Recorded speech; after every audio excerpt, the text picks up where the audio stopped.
Hey y'all, it's Shelly. This colorful little chandelier is like its whole own vibe. It's small, so it's perfect for a bedroom, bathroom, or even a fun nursery space.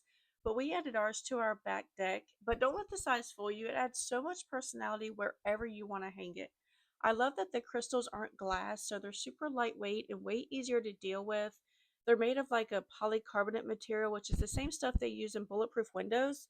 So yeah, they're not going to shatter on you, especially when that wind blows under here on our deck or we get a big rainstorm. It also almost comes fully put together too. I just had to unfold the arms, hook on a few of the crystals, and it was ready to hang up. I absolutely love this. We use the smaller bulbs just to give it like a nightlight kind of effect. And it does have a dimmer if you want to set the mood too.